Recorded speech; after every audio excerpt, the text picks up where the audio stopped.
Buenos días, República Dominicana. Gracias a las personas que nos están sintonizando el día de hoy. Hoy es enero 5, déjame ver, 5 de enero del año 2016. Ya yo dañé un par de facturas a principios de año. Chequenlo porque ya eso no se usa. Gracias a las personas que nos sintonizan el día de hoy y que se levantan temprano, como siempre digo, para sintonizar Amaneciendo con Denis Erasme.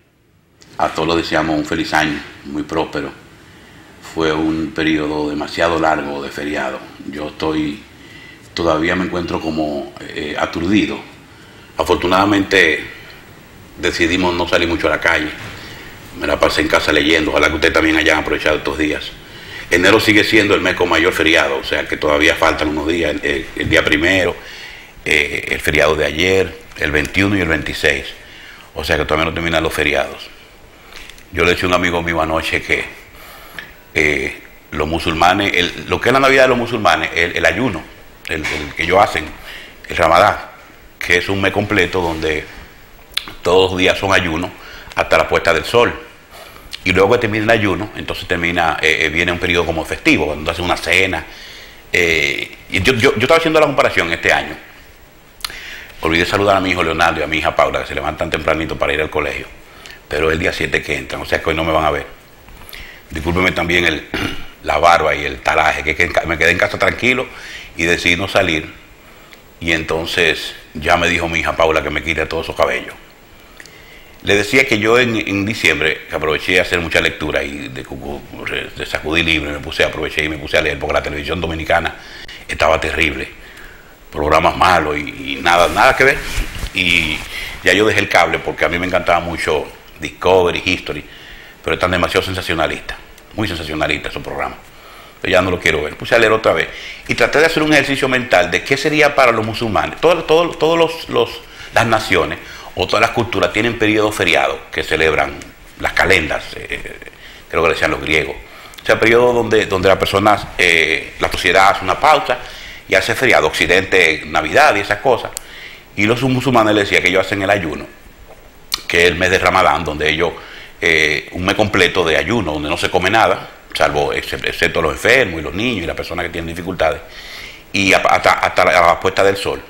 Ese periodo de un mes del ayuno, en esos países, no importa que sea chiito o sunita, ellos llevan el Ramadán. Ya el último día, entonces, ya cuando rompen el ayuno, que terminan el ayuno, ellos hacen al otro día un día festivo, donde sí comen de todo. Una mesa grande, tipo esa fiesta italiana o hispana que nosotros hacemos, donde hay mucha comida, invitan a los familiares, a los tíos. Y ahí también yo busqué la analogía de lo que sería para los niños islámicos, los Reyes Magos o Santa Claus, que es ese día, el último día cuando rompen el ayuno, donde entonces los tíos y las tías y los papás les regalan a los niños juguetes, ropa. O sea que cada cultura tiene su manera de celebrar y de buscar la manera de hacer lo que todo el mundo hace, una especie de pausa en el camino. Todas con una base religiosa, evidentemente. Todas tienen una base religiosa. Y la de nosotros occidental, llena de mitología, sobre todo el 25 de diciembre, el nacimiento de Jesús, que todos sabemos que no fue en esa época. Nadie sabe cuándo nació Jesús. Precisamente, dentro del mismo tema, me puse a leer los libros de Antonio Piñero. Yo se lo recomiendo mucho a las personas. Antonio Piñero es un filólogo español, un escritor. Él dice que él tiene 40 años viviendo en el primer siglo y es la persona que yo consulto para todos los temas religiosos y una persona muy conocedora de esos temas. Y me puse también a investigar sobre los Reyes Magos, los 3 Reyes Magos, otra vez. Resulta que ni son 3, ni son reyes, ni son magos. Yo me reí muchísimo y lo compartí anoche con unos amigos de dónde salen esas tradiciones. La iglesia de Oriente, la iglesia de Turquía, lo que era la Epifanía, que es la parte de la iglesia católica, de la iglesia cristiana primitiva, no la que llegó a Europa, la que Roma expandió a raíz de... Porque el 25 de diciembre viene por la celebración del Sol Invictus y el equinoccio. El 5 de enero, 6, es por la Epifanía de la iglesia de Oriente, de lo que es Turquía hoy, se llamaba la iglesia de Constantinopla. Y entonces ahí está esa tradición de los Reyes Magos, que no eran reyes, porque la Biblia, Mateo, creo que es el único libro que habla de los reyes, no sé si recuerdo. Es Mateo, sí, Mateo, que habla de reyes de Oriente. Lo único que se sabe es que era más de uno, porque él dice magos, pero los magos de Oriente, pero no dice cuánto. En la iconografía de la época, que son los cuadros, los frescos que se hacían en el segundo o tercer siglo, que es donde primero se escucha o se conoce ya de esa tradición en esa catacumba, ya en el siglo II que sale el primer fresco con 3 reyes, con 3 magos en camello. Algunos frescos de esa iconografía figuran 12 inclusive, 5. Hay una historia que habla de 1000. Y me divertí mucho en ese tipo de lectura porque uno se da cuenta cómo las bases fundamentalistas de la religión y de nuestras creencias están sustentadas sobre leyendas, sobre muchas leyendas. Yo no soy cristiano, yo no profeso ninguna religión, me considero escéptico, pero soy una persona que promueve mucho los valores cristianos y el mensaje cristiano de amor, porque si una cosa tiene el cristianismo, y por eso progresó mucho en el mundo, es porque en la práctica, la comunidad cristiana de la época, el cristianismo fue una religión que por eso triunfó y venció el Imperio Romano, porque era una religión gratis. Esa terminología se la copié yo a Antonio Piñero, de que él decía que era una religión gratis, porque no había que hacer ningún sacrificio ni hacer nada, simplemente convertirte, y reconocía y recibía en su seno a los mendigos, a las viudas, a los esclavos. O sea, era una religión donde te vendían de que tú eres igual ante Jesús que todo el mundo, donde las religiones de la época, en todos los estratos de esa sociedad, tenían estratos, o sea, el amo, el que sé yo cuánto, el cristianismo habría, y además las primeras comunidades cristianas que se reunían eran una especie de cooperativas. Ahí tenían un fondo para mantener a las viudas, un fondo para mantener a los pobres, a los necesitados, o sea, las familias que tenían y las que no tenían, tenían el acceso, y esa comunidad, y esa manera, y esos cánticos, además que el mensaje de Jesús en los evangelios, en los evangelios sinópticos, sobre todo el sermón de la montaña, era un mensaje que para la época traía mucha esperanza a la población mayoritaria del planeta, que era desposeído. Por eso era fácil llevar el cristianismo. Aunque en los periodos de colonización española en América hubo mucho maltrato, no fue por el mensaje era fácil de llevar. A los indígenas les gustaba el mensaje de Jesús, les encantaba esa figura, y se convertían rápido. Inclusive a los indígenas les gustaba mucho la iconografía, porque era muy parecida. Y los indígenas también creían mucho, por eso fue más fácil introducir las vírgenes, porque los indígenas eran muy feministas en sus deidades. La Pachamama, que es la madre tierra. Entonces lo que pasa es que hubieron introducciones religiosas donde le querían fulminar sus creencias, en vez de hacer una especie de combinación, como se hizo en otras culturas, donde se mezcló el 25 de febrero, que era el nacimiento del sol invicto, y dijo, no, como Jesús es la luz del mundo, ese que tú adoras, el Dios Sol, es el mismo Jesús. Entonces se hizo la transición fácil. En América no, en América fue con garrote, a excepción, claro, de algunos curas, como el Montesino. Para mí la primera declaración de derechos humanos en América. Soy la voz que clama en el desierto. Y sobre esa base fue que me pasé este fin de año revisando tipo. Yo les invito a ustedes también que traten de... Ahora es fácil buscar los libros en internet, en Google, ese tipo de literatura, porque uno se entretiene mucho y aprende. Y yo le decía a mis hijos, antes cuando yo ponía un trabajo de colegio, había que zancajear una biblioteca y hacer una reunión entre muchachos, y perdíamos 2 días en hacer un trabajo. Ya no, ya hay con una tablet, estos muchachos hacen la tarea. Y me encantó mucho volver a revisar esos cosas. Entonces, inclusive me dejé un par de literatura pendiente en casa para seguirla leyendo, porque yo le decía a mi sobrino Víctor que ya está bueno de feriado, yo quiero arrancar otra, vamos a producir de nuevo. Entonces hay que revisarlo, señores, no puedo feriar tanto feriado. Tengo que felicitar a las autoridades dominicanas, señores. Yo igual que ustedes, vengo de una cultura y un pensamiento donde yo tengo mis reservas con la policía. Tengo 51 años, pero desde que yo soy muchacho, 14, 15, 16, yo recuerdo que yo me iba a dejar las trenzas cuando tenía 15 años. Mi mamá no me lo permitió y me decía, si te dejas trenzas te van a meter preso. Yo tengo un amigo que lo metieron preso y le descubrieron el EP de Bob Marley. Y esa era la prueba. Mira lo que oye ese hombre.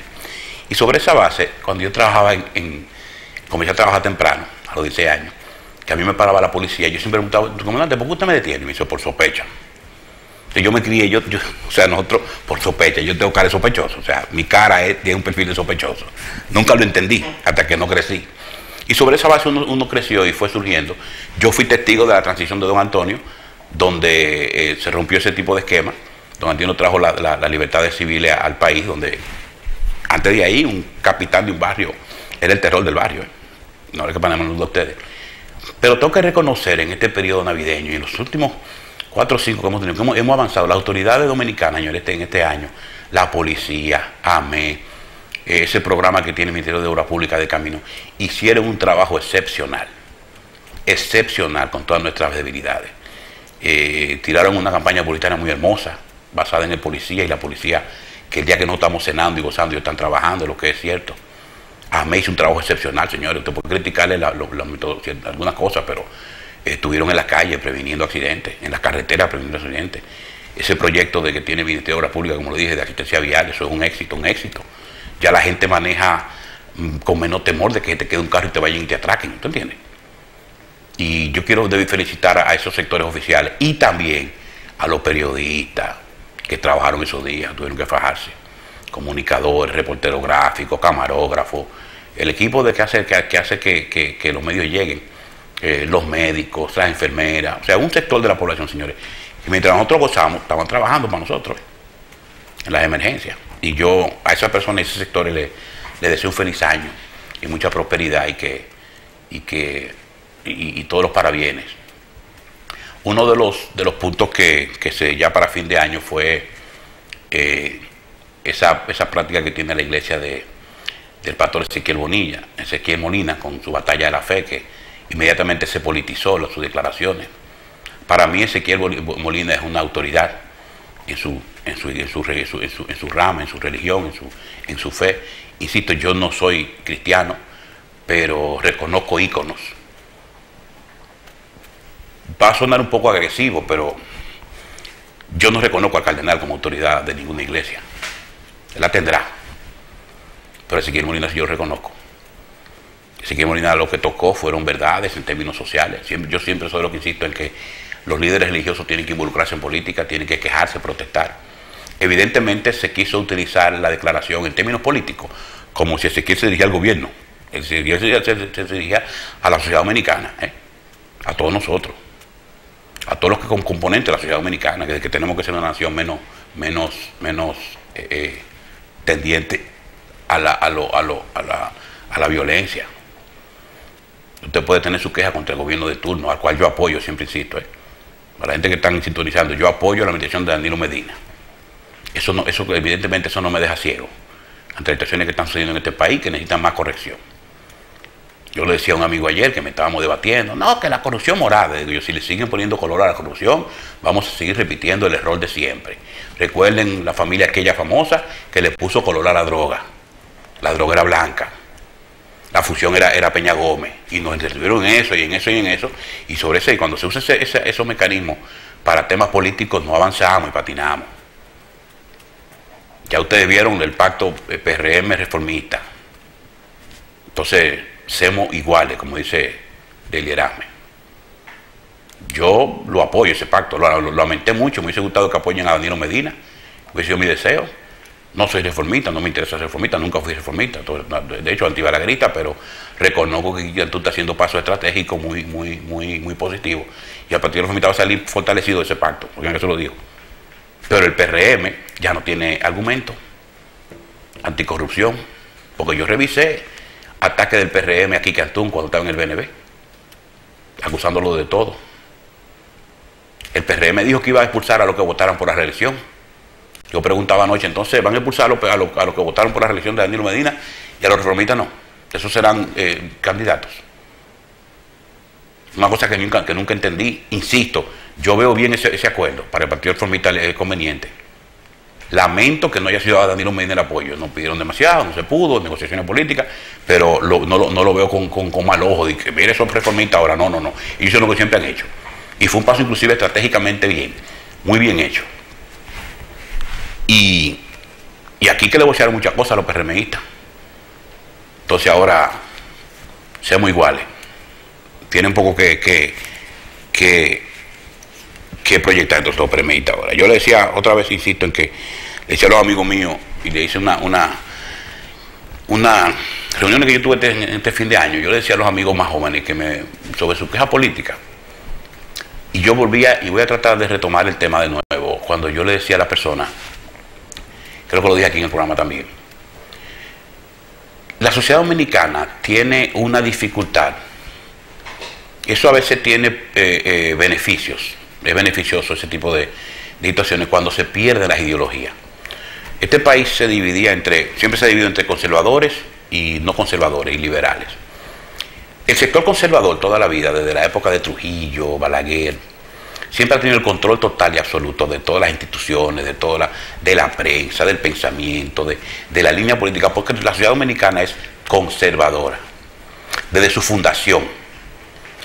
Los trinitarios no eran conservadores, era un movimiento liberal que protestó, que fue donde el movimiento al que Duarte fundó y perteneció. Duarte tiene un pensamiento liberal. Ahora, el Duarte que a nosotros nos vendieron fue un Duarte conservador, un Duarte santificado. Duarte era liberal, revolucionario.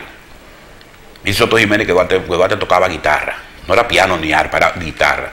Y dice Soto Jiménez que si tocaba guitarra era bohemio y daba serenata. Entonces, ubíquense a Duarte en ese sentido. Y era revolucionario. Duarte fue miembro del ejército revolucionario haitiano. Duarte reconocía la revolución haitiana como un modelo de libertades y les reclamaba a los ocupacionistas, y nosotros queremos lo mismo. Y sobre esa base fue que Duarte tuvo el ideólogo de la concepción nacional dominicana y lo que es la separación de esas dos naciones. Nosotros no tenemos absolutamente ninguna posibilidad remota de una fusión ni de nada que se parezca. Somos dos naciones absolutamente diferentes. Y lean a Duarte en el Manifiesto de los Trinitarios para que usted lo entienda. Dicho esto, vuelvo al tema del conservadurismo. Haití desocupa a la República Dominicana. Viene la guerra de independencia, conflicto fronterizo. Y nace la nacionalidad dominicana, nace el Estado dominicano como país, como Estado, como nación. Ya al año, el 27 de febrero de 1845, ya los trinitarios habían desaparecido. Los persiguieron y los aniquilaron. Los sectores conservadores de la República Dominicana, prohispánicos de la época, porque el porcentaje de dominicanos o de la población criolla, para poner un nombre, que quería ser una nación libre e independiente, era mínima.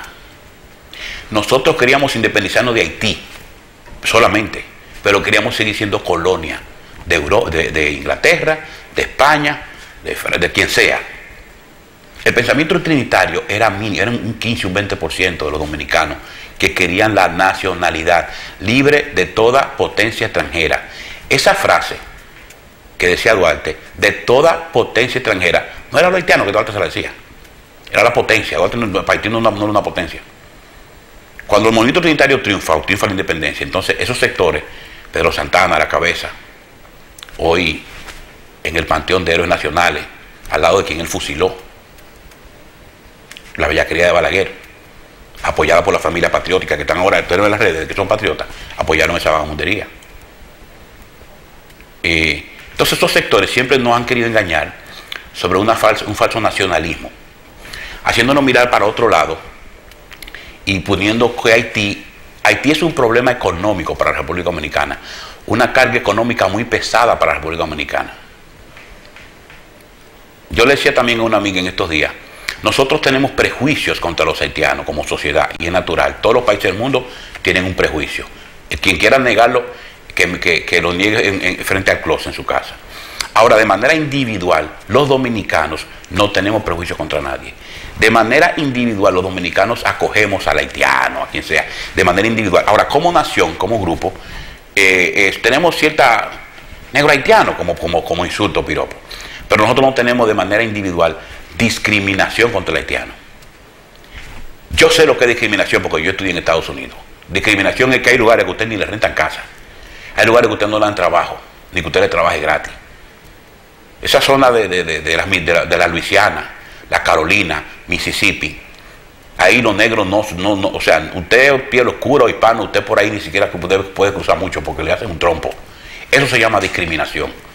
La República Dominicana asume y carga en sus espaldas una migración descontrolada. ¿Que le pagamos menos? Claro que sí, en todo el mundo la migración se maltrata. En el mundo entero se le paga menos salario. Me dice un amigo, no, a los haitianos dominicanos se les paga igual la construcción. Claro, porque los haitianos deprimieron la tarifa. Es verdad que se les paga igual, pero deprimida. En cada torre dominicana trabajan 2 y 3 haitianos. Afortunadamente ya están regularizados, el gobierno hizo un esfuerzo y no hay, y menciono esto por el tema este de que Ezequiel Molina dijo, en lo cual no estuve de acuerdo, aunque reconozco totalmente un discurso muy elevado que él dijo, el asunto de la fusión. Mire, yo tengo 51 años y como le dije, a mí me encanta mucho la lectura, la investigación y el análisis, esas cosas. Yo le puedo asegurar a ustedes que yo he investigado desde que yo tengo 15 o 16 años, que yo iba a Barahona de vacaciones, de que mi mamá me mandaba. De hecho, yo nací en Barahona. Y yo siempre he investigado, no existe ningún plan de fusión. Eso es imposible. Hagan ustedes el ejercicio mental en su casa. O sea, hagan ustedes un ejercicio de que, déjame fundir estas 2 naciones y díganme si es posible. No es posible. Lo que sí hay intentos internacionales, y eso soy testigo porque he investigado. Yo he leído, investigado quién propone una jodida fusión, qué organismo. Nadie propone ninguna fusión. Ellos sí se hacen los estúpidos para que nosotros carguemos con el problema económico haitiano. Eso sí es cierto. Eso sí. Ellos quieren que nosotros como nación acojamos migración. Porque el haitiano que vive aquí hace 20, 30, 40, 50 años ya perdió sus raíces. Cuando usted llega a Estados Unidos, los hijos de mis hermanas que viven allá, que vienen ahora, han venido 3 veces al país, yo no lo veo como dominicanos, o sea, ellos son descendientes, ya los hijos de mi sobrino, esa generación dominicana que emigró, va perdiendo sus raíces. No se está fundiendo, Estados Unidos no está perdiendo su cultura, no está desnacionalizándose. Eso mismo sucede con el tema migratorio, el asunto de la fusión. Lo menciono porque viene el tema de la fusión otra vez, que lo van a utilizar contra Danilo Medina ahora, porque lo usaron contra Peña. Ahora va contra Danilo. La fusión, el cuco de la fusión. Oye, cambian el cuco. Lo que tenemos un problema migratorio, donde los sectores conservadores, que siempre han hablado de la fusión, fueron los primeros que cubrieron y protegieron a los que contratan la mano de obra ilegal, a los que donan en campaña, a los constructores de toda la vida, de cuando Balaguer. Mucha gente le va a molestar lo que yo voy a decir. En la infraestructura dominicana están los callos de los haitianos, inmigrantes. La conformación de la infraestructura dominicana en los últimos 30, 40, 50 años fue hecha por la mano haitiana y indocumentada. ¿Quiénes lo contrataban? Dominicanos. Porque la República Dominicana tiene deudas consigo misma. Yo siempre uso una frase, todo el mundo ha visto la camiona. Súbase ahí, todo el mundo ha visto la camiona. Nadie ha visto al inspector de trabajo entrando a la construcción a meterle una multa al ingeniero. Nadie lo ha visto porque el ingeniero aporta en política. El ingeniero va para la campaña de todos los partidos. Entonces no se puede enfrentar esos sectores. El gobierno gastó una fortuna en el plan de regularización. Pregúntame si una torre de esa dio un chele. Una torre donde trabajan los inmigrantes. Le firmaron una carta para ayudarlos.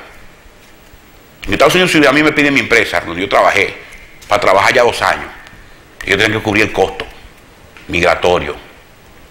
Entonces nosotros nos hacemos, las fronteras en Europa, Dinamarca, ojalá usted la vea, son una raya. Porque el que contrata a un indocumentado le meten una multa. ¿Usted quiere que la migración se pare? Métale una multica cómoda a un contratista de inmigrante haitiano o de donde sea, para que usted vea. Cargue el en el 80-20. Y el que viole eso tiene una multa de 5, 10, 20, 30 mil dólares. Y cuidado, para que usted vea como el famoso muro. Puede retirar los guardias de la frontera. No cruza uno, porque el incentivo de la migración. ¿Por qué el dominicano no emigra a ciertos países? Porque saben que no le van a dar trabajo. Entonces se desincentiva la migración. No van. Es difícil emigrar a Suiza. Es verdad que los dominicanos están en todos los sitios, en todos los países del mundo, lo que no encuentran. Pero hay países que la migración es difícil, porque los países de manera natural necesitan migración, todos los países del mundo, nosotros incluidos. Ahora, nosotros desbordó la capacidad de absorción de la migración. O sea, nosotros somos un país de inmigrantes, América es un continente de inmigrantes, básicamente. Y aquí las grandes migraciones que han habido en los últimos 200 años, los turcos, como le decimos nosotros, a los libaneses, a los palestinos y a los sirios que vinieron aquí, grandes familias que se asentaron a trabajar. bueno, no hay que hablar los turcos, los malutas, los así, o sea, gente trabajadora, y como dice un grito así a modo de broma, ¿verdad? Usted nunca ha visto un árabe pidiendo, un turco pidiendo aquí en la capital, en el país. Claro, porque fue una migración por motivo de guerra. Fue la clase media productiva de una nación que hubo migrado por guerra. Esta gente migra por hambre. Nadie quiere un haitiano inmigrante en su país, nadie lo quiere, porque los inmigrantes tienen peso específico. Un inmigrante cubano y un inmigrante haitiano no es lo mismo en el mundo entero. No es lo mismo. Este viene con enfermedades y situaciones. Este no te lo preparó la revolución. Entonces, eso tiene peso. Eso es un elemento humano, lamentablemente. Yo le decía a un amigo mío, Vinchita, que nos matamos ayer. Digo yo, pero Ezequiel Molina pidió la revisión del concordato el año pasado. Y el senador patriótico no opina sobre eso. No, porque no es que vamos a hablar de si nosotros estamos haciendo los intereses nacionales y la soberanía y la patria, vamos a hablar de los temas reales. ¿Quién está llevando el oro de Cotuí? Desde el año 1600, según la crónica de este historiador español, no recuerdo, la crónica indígena. Se están llevando el oro de Cotuí. No son haitianos. La soberanía nacional, la pérdida de la soberanía nacional y de los intereses nacionales, no es por ahí que esté el problema. No es por ahí que esté el problema. Es en los contratos que firmamos. Entonces yo mencionaba al principio del comentario el tema de los conservadores, porque seguimos todavía perdidos en el asunto de la mafia morada, el narcotráfico blanco, el que si yo qué colorado. Yo me pasé mi vida entera echando la culpa a Balaguer de todos los males nacionales y me equivoqué. Claro que no era un fly, era una semidictadura y él es responsable de la mayoría de los daños que le damos hoy día. Pero él no era el culpable de los males nacionales. Sacar a Balaguer del poder no resultó la solución de los males nacionales. Salvó vida. Después llegaron los revolucionarios. Mi tío Freddy Terrero, mi tío materno, para mí mi papá, le digo papi, que es mi referente histórico en mi crecimiento desde niño, todavía está por ahí carpeteando. Yo le mando el programa siempre y me critica. Ahorita me decía, esos pelos. Me contó y mi familia materna y paterna fueron a Ciudad Nueva a enfrentar por las armas a un imperio y a pelear con las armas por este país, bajo la sombrilla de un partido que se llamaba el PRD. Ese PRD fue la trinchera nacional. La trinchera de las protestas nacionales fue el PRD, porque el movimiento Manolo Tavares, ese movimiento lo aplastaron temprano, y los conservadores lo veían como extremista, por eso nunca tuvo mucho apoyo, y nunca se pusieron de acuerdo con los sectores revolucionarios. O sea, siempre ese es el problema, el mal que hemos tenido. Los socialistas lo vivían usándose el pie de la CIA en los años 70, y por eso Balaguer llegó tan lejos, chivateándose entre ellos. Y me dice mi tío, cuando él me cuenta la historia, y enfrentaron un imperio, y ellos, los muchachos dominicanos, la edad promedio, señores, eran 21 años, 24 años, que cogieron un fusil para defender esta nación y defender la democracia. Luego entonces, cada uno de esos sectores, cada uno de esos partidos, para que usted entienda, la sociedad dominicana tiene que revisarse en términos históricos, pero tenemos que volver a la escuela y releer la historia de nuevo. Nosotros tenemos un problema con los conservadores, y es que se enquistan en todos los partidos y toman el control de los partidos. A mí me gusta Danilo Medina, porque a Danilo Medina esa garrapata conservadores se le están despegando. Leonel Fernández, el cual a mí no me genera ningún tipo de simpatía política, repito, no me genera ningún tipo de simpatía política por lo que representó.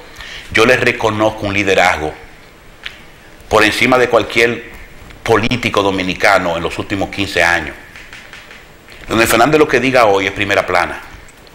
Leonel Fernández yo lo comparo mucho, guardando la distancia, con el Mayimbe en su época. ¿Se acuerdan del Mayimbe en los años 80 y 90? Sobre todo 80. La fiesta para las 9 se aparecía a las 3 de la mañana, consumiendo sustancias. La peor conducta que pudo tener un artista alguno la tuvo Fernando Villalona. ¿Y cómo le respondió el pueblo dominicano? Loco. El Mayimbe. Eso mismo pasa con Leonel Fernández. El tipo tuvo inconductas políticas, y de mi punto de vista, porque tampoco puedo atacar a Leonel Fernández como un mal político, ahí están los resultados de lo que ha hecho. Yo no puedo, tampoco soy ciego, ni soy mezquino. Ahí tiene una obra dejó una obra hecha y tangible. Ahora yo tengo mis reservas con algunos puntos con su gobierno, porque Leonel Fernández acumuló alrededor de él el sector conservador, que es el sector que dañó, que ha dañado durante siglos esta sociedad, ese sector lo rodeó, de donde Fernández le ocurrió lo que el síndrome de Estocolmo. Gana en el 96, repito, gana en el 96, y miren cuál es el equipito: Guillermo Moreno, Hanle Hellman en AME. O sea que el tipo venía el tipo estaba claro. A los 2 años se levantó esa gente. Porque a los 2 años, ese sector conservador balaguerista y trujillista lo arropa. Entre ellos los Vinchos. ¿O usted se cree que a Vincho le era simpático, aliado del PLD, que Hanle Hellman tuviera en AME? ¿O que tuviera Guillermo Moreno en Procuraduría? No. Entonces los sectores conservadores volvieron y arroparon, como lo hicieron en el PRD cuando Don Antonio era un terrateniente, pero de pensamiento liberal, pero terrateniente. Hipólito Mejía es un terrateniente de pensamiento conservador balaguerista, pero él estaba en el PRD, PRDista, pero con un pensamiento conservador. Y el pensamiento conservador, señores, es el pensamiento de déjame eso así, no me lo toque. No tienen un pensamiento liberal de soluciones de rescate de la población primaria, de la población que los numeritos no le gusta calcular. Hoy día yo sé que leer y escribir no es una gran conquista en el planeta, porque ya hoy el analfabetismo se mide por la tecnología.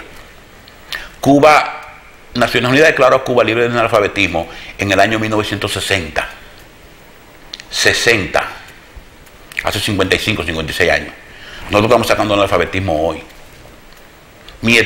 Danilo Mina lo dijo y yo se lo voy a agradecer. Mi eterno agradecimiento a Danilo Mina fue ese plan Quisqueya de Aprende Contigo, que es una semilla, no una solución al problema. Es una semilla para que ya nunca más la República Dominicana siga reeditando y siga repitiendo el analfabetismo y el descuido de esa clase de la sociedad dominicana en el conocimiento académico, la siembra. La escuela, la tan extendida, esa modificación de la escuela, que yo la conozco a partir de Chávez, de manera masificada. Yo conocí el tipo de educación anterior, pero Chávez la magnifica y la mete a lo que en Venezuela es lo mina, la cañita, y usted no se imagina la solución que le llevó eso a madres venezolanas. Yo tengo familiares que me dicen: Leo, eso me ha resuelto a mí un problema enorme, la tan extendida. Yo insisto otra vez, ahora falta que vamos a poner a esos muchachos ahí adentro. Pero ya está la tan entendida, ya está la comida. Ya lo que la educación tiene que revisar el pensum, lo que le van a dar. ¿Por qué digo esto? Por lo que acabo de mencionar ahorita otra vez. La mafia morada. ¿Cuál mafia? La mafia no tiene color, señores. Revisen el expediente Bayar Águila. Ahí están todos rebrujados. Cuando se trata de depredar el erario nacional, no tiene que ver con partidos políticos, se ponen de acuerdo. ¿O usted se cree que no hay situaciones de corrupción en este gobierno con PRMistas, o con reformistas, o con la lista que usted le quiera poner? No tiene que ver con el color del partido. Lo que pasa es que el PLD, que yo no soy PLDista, tiene mucho tiempo en el poder y se le carga, evidentemente, todos 12 años, 13 años, de las últimas acciones de corrupción que han habido en el país. Se le carga al PLD, como se le cargó al PRD 2000-2004. ¿O dónde sale el expediente Rayo X? Perdón. Rayo X, léanlo ahí, yo lo publiqué ayer. $1 millón soltó la viuda Beauchamp para que se apruebe eso en el Congreso. $1 millón en el Congreso del PRD, del PPH, del OIPRM. Y dice el contrato que soltó $1 millón. Y el contrato de venta de una empresa a otra, de cuando se lo venden a los Vinchos, al señor Semán, familia de los Vinchos, de ninguna manera los Vinchos empresa, del doctor Semán allá en doctor Melgen, en Estados Unidos, que compra la empresa. En el contrato dice que hay que pagarle $1 millón a esa señora que ella invirtió en la promoción para que se apruebe el proyecto. Y cuando se apruebe el proyecto en el PRD, en el gobierno del PPH, la Fuerza Nacional Progresista votó en contra de ese proyecto. Y después que lo compra el primo, como digo yo, entonces el proyecto es bueno. ¿Cómo es la vaina? Discúlpeme. ¿Ustedes vieron cómo para la corrupción se ponen de acuerdo? ¿Era malo? Es bueno. Busquen las declaraciones y las cartas que le mandó Miguel Coco al consultor público ejecutivo de la época, cuando esos sectores comenzaron a apoyar para que le instalen ese contrato, los Rayo X, lesivo a los intereses nacionales. Esa familia patriótica intentó meter una empresa privada. El Congreso de Norteamérica no iba a regalar el equipo, ellos lo bloquearon a través del amigo senador. No, porque eso va a lesionar los intereses de una empresa privada norteamericana. Déjame desacelerarme porque me estoy enojando cuando me acuerdo de Siquero y me quieren vender entonces un falso patriotismo, por Dios. Todavía está en la Suprema, en las altas cortes, ese expediente. Lo tienen engavetado para en cualquier momento soltarlo y aprobarlo. O sea, que ellos están buscando ahora que el Estado le pague. Ya eso ya no va, los rayos X, ya eso no va. Ahora están buscando cómo drenar el Estado. Pero con el inconveniente que tuvo el doctor Melgen, no hay manera de que un tribunal se atreva hoy día ni a pagarle indemnización o no aprobar el contrato, y mucho menos aprobarlo. Entonces lo dejan frisado ahí, porque esos son sus amigos. Son en llave. Entonces, esos son los sectores que yo le digo a ustedes, no se dejen engañar. En estas elecciones, elija un partido, el PRM si usted quiere, el de Guillermo Moreno si usted quiere. Yo elegí a Danilo Medina y voy a votar por Danilo Medina. Y sé por qué lo voy a hacer y por qué confío en él y en su administración. Ahora en congresuales, no me pregunten, que es un arbolito lo que yo voy a hacer. Yo no he decidido mi voto congresual y municipal todavía. Yo tengo decidido y claramente el voto presidencial que es de Danilo Medina, y voy a votar por Danilo Medina. Yo no quiero que vengan otra vez a reeditar ese disparate, ese mismo grupo de gente que vienen a lo mismo. No es lo mismo Danilo Medina que Leonel Fernández, no es cierto. Son del mismo partido, son compañeros de partido, su partido lo va a llevar al poder, ganó con el apoyo de Leonel Fernández, claro que sí, de su partido. Y sin el apoyo de Leonel Fernández posiblemente tenga dificultades para ganar, si había segunda vuelta. Necesita el apoyo de Leonel Fernández, presidente del partido, líder nacional, porque no vamos a ser mezquinos, no seamos mezquinos. Aquí Balaguer decidía quién ganaba las elecciones, en el 96 decidió quién era que iba a ser. Ya Balaguer, el Balaguer decidía quién iba a ser presidente y lo decidió. Leonel Fernández puede hacer lo mismo también, tiene mucho poder político, mucho poder político. Ahora él va a apoyar a su partido y su candidato para lo que están haciendo con Jote. Porque los sectores conservadores eligen su candidato. Evidentemente, los sectores conservadores que estaban alrededor de Leonel Fernández, no los leonelistas, sino lo que son personas, son sectores conservadores, comercialmente conservadores, que se hacen pasar por leonelistas. Pero son conservadores, quiénes son sus intereses. Esa gente está apostando a que Danilo pierda. No es Danilo que va a perder, es el PLD. Y si el PRM gana, Leonel Fernández va a ir preso. Métase en la cabeza. Le van a fabricar el expediente. Van a hacer lo que sea, pero lo van a meter preso porque la gente quiere ver. Nosotros queremos, yo sé lo que quiero, que le tiren un mono a los leones. Porque yo quiero ver un corrupto preso, aunque es inocente. Y todos los dominicanos queremos ver un corrupto preso, un cocotú de esos grandes presos, todos lo queremos ver. Entonces, bueno, búscate uno. Ya yo tengo la experiencia de Salvador Blanco. Yo no sé si era culpable o no. Ahora, ese juicio fue un disparate, fue un linchamiento constitucional. El juicio de Jorge Blanco fue un linchamiento callejero. Y no me gustaba Jorge Blanco, para nada. Entonces, eso mismo le van a hacer a Leonel Fernández, lo van a linchar en tribunales. Porque el PRM no tiene capacidad económica de administrar esta nación. Como partido, no sabe manejar. El equipo económico del PRM no tiene capacidad. Si yo les reconozco algo a Leonel Fernández, es la estabilidad económica. Le desconozco totalmente el lío de la luz y los contratos, pero reconozco la estabilidad económica y que enseñó al dominicano a pagar impuestos. Leonel Fernández es un líder que hay que estudiarlo si usted quiere. Yo insisto, a mí no me es simpático, pero tengo que reconocer el tipo la estatura de ese señor, de ese político dominicano. Le digo que si habla mañana es primera plana, reconocido internacionalmente. Usted le puede gustar o no, eso es lo que yo estoy diciendo. Usted le puede molestar o no, pero usted no puede negarlo. Yo le decía a Sammy, el amigo mío, Sammy, Leo, te pasaste, Sammy, ¿quién fue Hitler, por Dios? La palabra Führer, ese significa líder alemán, fue un tipo que unificó a Alemania bajo el mismo pensamiento, un líder innato, con carisma. Después usted lo evalúa como genocida, pero te quiero decir, cuando tú le pones el peso al líder, tú tienes que estar claro en que no importa que te guste o no te guste. Para mí Leonel Fernández redita el balaguerismo, pero Balaguer fue un líder que arrastraba masa y decidía elección, y decidía el destino nacional. Leonel Fernández fuera del poder. Leonel Fernández es el presidente del PLD, señores, Y la crisis no se le pega a Leonel Fernández, que tiene ese PLD, y es el presidente de ese partido. Entonces, ¿qué quiero decir con esto? Lo que están apostando a que Danilo pierda, o que no, que haya segunda vuelta, que eso es lo que está apostando para que sea un rebú, porque en segunda vuelta hay negociaciones. Tienen que estar claro que si el PRM gana las elecciones, que no va a ganar. No se puede ser mago, espérate. Yo soy un hombre de ciencia. Todo lo que yo he estudiado me dice a mí que Danilo Medina gana en primera vuelta.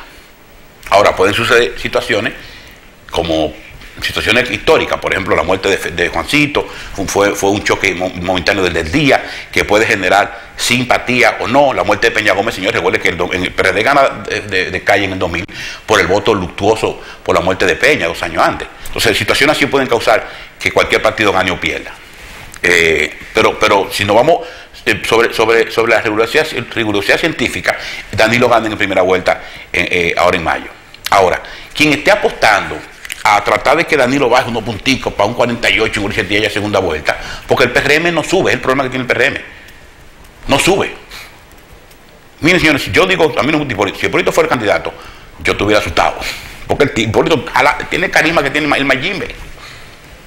Papá, lo tiene, yo estuviera asustado. Si no revisan la elección del 2012.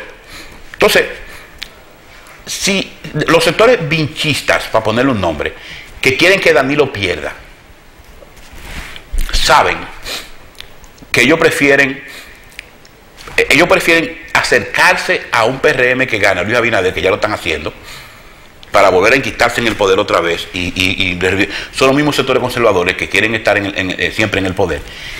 Si provocan, ellos están provocando, y algunos leonelistas, simpatizantes de Leonel Fernández, se están creyendo la historia, el cuento, y no entienden que ya Leonel Fernández no los representa a ellos porque no es presidente. Leonel Fernández ahora representa al PLD. Entonces, si el PRM gana las elecciones y usted hace un ejercicio mental de quiénes van a ser los funcionarios, el PRM lo primero que va a hacer es meter a Leonel Fernández preso.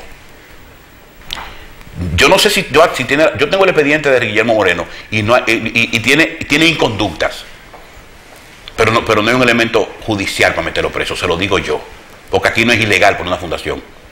No es ilegal, la ley no lo prohíbe. Y no es ilegal que un constructor te done una fundación, no es ilegal. En Estados Unidos es ilegal, pero aquí no, señores. En Estados Unidos, si usted regala una prenda a Michelle Obama, no se la puede llevar para su casa porque es ilegal. Aquí se la puede llevar. Al no ser ilegal, no puede ir preso. Pero ellos van a tratar de meterlo preso porque es la única manera de que cuando le pongan el pan a nosotros a 35 pesos el pan o a los 40 pesos el pan, pero veamos a Leonel Fernández en una silla sentado acusándolo, vamos a aplaudir. Entiendan. Vamos a estar aplaudiendo, míralo ahí. Pero el pan está a 20 a 35 pesos, no importa. Y esa va a ser la dificultad que vamos a tener nosotros, señores. Entonces, no inventen contra su propio. Algunos políticos dominicanos se sacan un ojo para que el otro quede tuerto, para que el otro quede ciego. Eso pasó en el PRD. Cuando digo PRD, no me refiero al PRD de Miguel, me refiero al PRD, PRM y todos los PR que ahora están digregados. Porque era un asunto de que nunca nos pusimos de acuerdo en la época de Balaguer, los sectores socialistas, los sectores liberales, para sacar a Balaguer del poder. Fulano es espía de la CIA, fulano lo vieron en la embajada. Nos pasamos esos años acusándonos entre nosotros y nunca hubo un pensamiento unificado, liberal, para llevar a este país a buen puerto. Y Balaguer sale en el 78 prácticamente derrotado y viejo.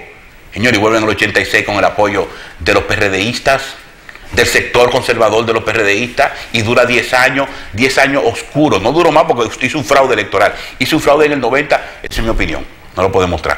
Hizo un fraude en el 94, ese se demostró. Y en esos 10 años, la gente olvidó que no había azúcar aquí, no había gas. Yo trabajaba en Marítima Dominicana, yo era el gerente terminal de Boca Chica, y nosotros mandábamos los tanques de gas, los montábamos en los barcos, en el régimen pre, por cierto, a llenarlo en Miami. No había gas, no había azúcar. Celia Cruz vino aquí a un concierto, me acuerdo yo, que cuando ¡azúcar! Dijo, no, quieto, no fue quieto. Y ganó, y intenta entonces ganar a Peña Gómez, porque él decía Peña Gómez no va a ser presidente. Le hace un fraude en el 94, viene la crisis, 40 más 1, el PLD mete 50 más 1, Leonel es presidente. ¿Quién decidió que Leonel fuera presidente? Balaguer. A lo cual yo estuve de acuerdo en que el PLD pactara con los reformistas, porque el fin de un partido es llegar al poder. Y si me va a apoyar Hitler, que me apoye Hitler, pero yo sé que voy a gobernar. Bueno, señores, hasta mañana, nos están votando ya. Gracias por escucharme. Nos veremos entonces durante estos días. Ya, yo sé que Paula y me va a mandar a afeitar y a pelarme. Papi, quítate esos pelos. Y entonces, vamos a ver, tengo que negociar. Les agradezco su sintonía y mañana nos vemos otra vez de vuelta. Que pasen feliz año.